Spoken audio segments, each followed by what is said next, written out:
Good morning. आज का topic है व्यष्टि अर्थशास्त्र और समष्टि अर्थशास्त्र में अंतर। Micro economic and macro economic में क्या डिफरेंस है, डिफरेंस के पर बात करते हैं। व्यष्टि अर्थशास्त्र और समष्टि अर्थशास्त्र आर्थिक समस्याओं तथा विश्लेषण के दो मार्ग हैं। पहले यह संबंध व्यक्तिगत इकाइयों के अध्ययन से है, जबकि दूसरे का समस्त अर्थशास्त्र के अध्ययन से है। रैगनर फिशर ने कहा, अब वह पहला व्यक्ति था जिसने 1933 में अर्थशास्त्र में व्यष्टि तथा समष्टि शब्दों का प्रयोग किया था।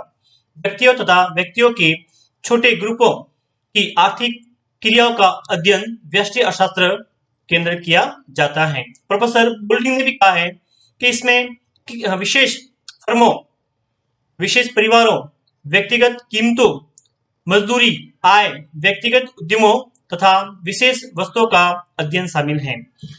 कीमत निर्धारण के विश्लेषण तथा विशिष्ट प्रयोगों में संसाधनों के आवंटन से यह अपना संबंध रखता है।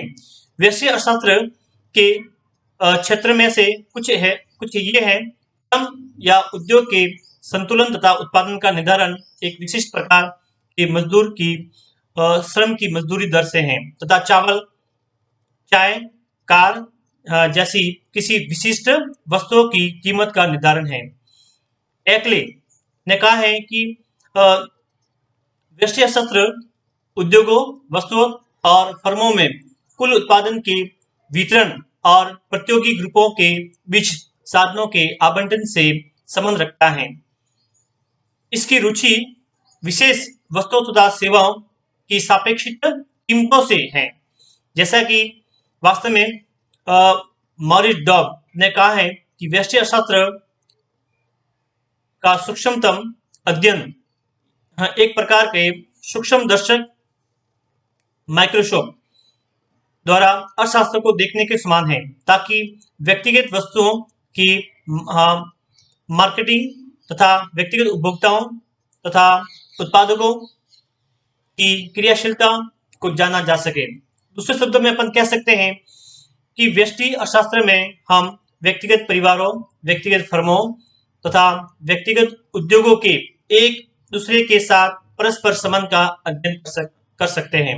इस दृष्टिकोण से व्यष्टि अर्थशास्त्र समूह एग्रीगेटेड का अध्ययन अपन कर सकते हैं। दूसरा पॉइंट इसके अंदर आता है समष्टि अर्थशास्त्र। समष्टि अर्थशास्त्र समूह, एग्रीगेट तथा समस्त अर्थव्यवस्था से संबंध रखने वाली औसतों का अध्ययन है, जैसे कुल रोजगार, कुल बेरोजगारी, कुल राष्ट्रीय आय, कुल उत्पादन, कुल निवेश, कुल उपभोग, कुल बचत, कुल पूर्ति, कुल मांग और कुल सामान्य कीमत स्तर, मजदूरी स्तर, ब्याज दरें, लागत ढांचा आदि इसके अंदर शामिल किया जाता है। दूसरे शब्दों में ये कह सकते हैं कि सामूहिक अर्थशास्त्र जो विभिन्न समूह के आपसी संबंधों, उनके निर्धारण और उनमें होने वाले उतार चढ़ाव की जांच करता है। इस प्रकार एकले के अनुसार समष्टि अर्थशास्त्र आर्थिक घटकों से वृहत रूप से व्यवहार करता है। यह आर्थिक जीवन के कुल आयाम से देखता है। यह आर्थिक अनुभव के हाथी के व्यक्तिगत अंगों के अध्ययन कार्यरत कार्यकरण, हड्डियों को जोड़ने, आयामों को देखने की बजाय उसके कुल परिणाम और आकार एवं कार्यकरण को देखता है। यह उन वृक्षों के से स्वतंत्र होकर जंगलों की प्रकृति का अध्ययन करता है कि जंगल कैसे बना, जंगल क्या है। ठीक है, अब पूरे जंगल का अध्ययन करना है तो समष्टि अर्थशास्त्र के अंदर हम बात करेंगे। समष्टि अर्थशास्त्र को आय तथा रोजगार का सिद्धांत या केवल आय विश्लेषण भी कहते हैं। बेरोजगारी, आर्थिक उतार चढ़ाव, मुद्रास्फीति, अपस्फीति, अस्थिरता, गतिहीनता, अंतर्राष्ट्रीय व्यापार तथा आर्थिक विकास की समस्याओं से इसका संबंध है। यह बेरोजगारी के कारणों तथा रोजगार के विभिन्न निर्धारक तत्वों का अध्ययन करता है। व्यापार चक्रों के क्षेत्र में कुल उत्पादन, कुल आय, कुल रोजगार पर पड़ने वाले निवेशों के प्रभाव को अपना अध्ययन संबंध रखता है। मौद्रिक क्षेत्र में यह सामान्य कीमत स्तर पर मुद्रा की कुल मात्रा के प्रभाव का अध्ययन करता है।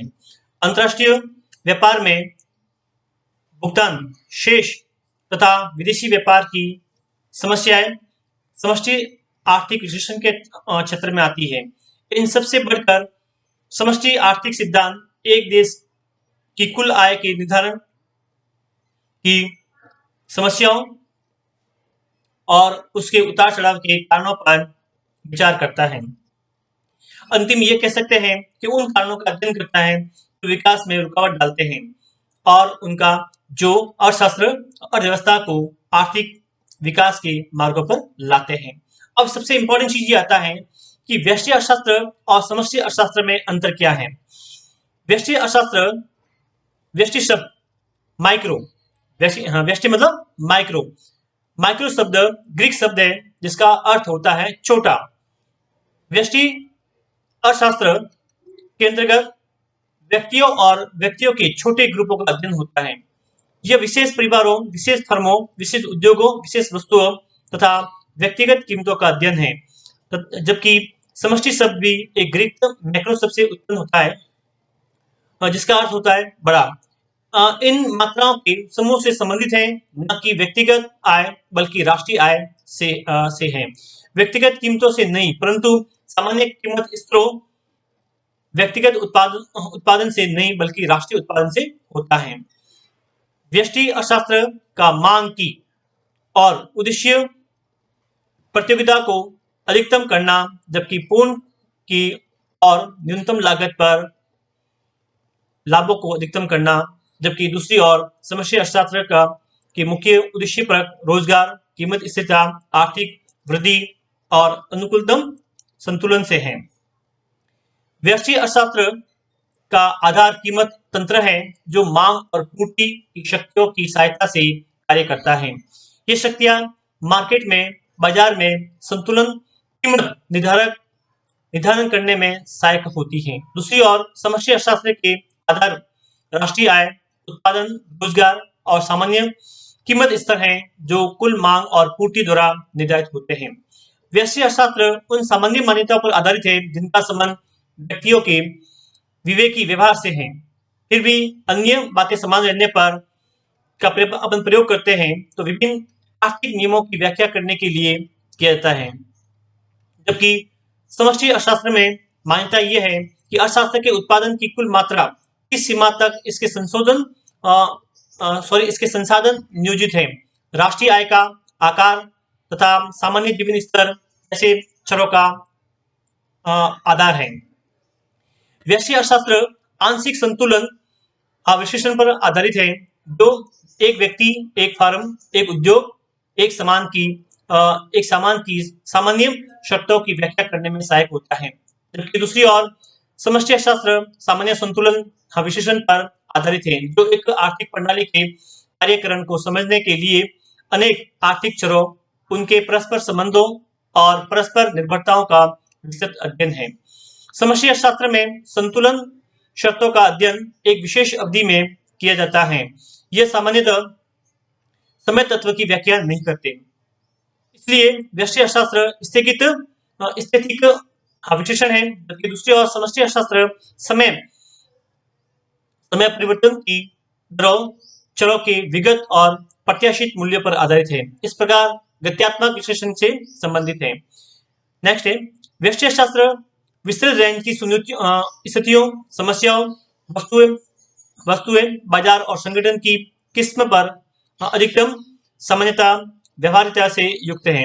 यह धारणाओं और प्रणाली विज्ञान पर बल देता है जिनका समस्या हल करने के लिए प्रयोग किया जाता है। इनकी तुलना में समष्टि अर्थशास्त्र एक अर्थव्यवस्था में के व्यवहारिक ज्ञान का पता लगता है, जिसमें समष्टि आर्थिक समस्याओं, अपेक्षितताओं कम है। इसी प्रकार उसके विशेषण विशेष पर भी हल दिया जाता है। समष्टि अर्थशास्त्र और व्यष्टि अर्थशास्त्र दोनों में समूह एग्रीगेट का अध्ययन करते हैं, परंतु व्यष्टि अर्थशास्त्र में समूह समष्टि अर्थशास्त्र में समूह से भिन्न है। व्यष्टि अर्थशास्त्र में व्यक्तिगत परिवारों, व्यक्तिगत फर्मों एवं व्यक्तिगत उद्योगों के एक दूसरे के परस्पर समूह समान समूह के साथ रखते हैं। उदाहरण के तौर पर उद्योग के धारणा अनेक फर्मों या वस्तुओं का जोड़ करती है, जैसे जूतों के लिए उपभोक्ता मांग कई परिवारों की मांगों का जोड़ है, तथा जूतों की पूर्ण कई फर्मों के उत्पादन का जोड़ है। किसी एक इलाके या उद्योग में फर्म की मांग व पूर्ति स्पष्टता सामूहिक धारणा है, परंतु व्यष्टि अर्थशास्त्र में समूह का अध्ययन समष्टि अर्थशास्त्र से भिन्न है। समष्टि अर्थशास्त्र में समूह के प्रयोगों का संबंध समस्त अर्थशास्त्र के जोड़ से होता है, जबकि व्यष्टि अर्थशास्त्र में ये अर्थव्यवस्था से संबंध नहीं रखते, परंतु व्यक्तिगत परिवारों, फर्मों और उद्योगों से इसका संबंध होता है। ये मैंने आपको कुछ इसमें पॉइंट बताए हैं जिसका इसमें संबंध किया है। इसका एग्जाम भी कई बार 7 नंबर का सवाल इसमें आता है, तो व्यष्टि अर्थशास्त्र और समष्टि अर्थशास्त्र में क्या अंतर होता है ये आपको इसमें बताना है। इस संबंध में कमेंट करना, लाइक करना और शेयर करना। Thank you.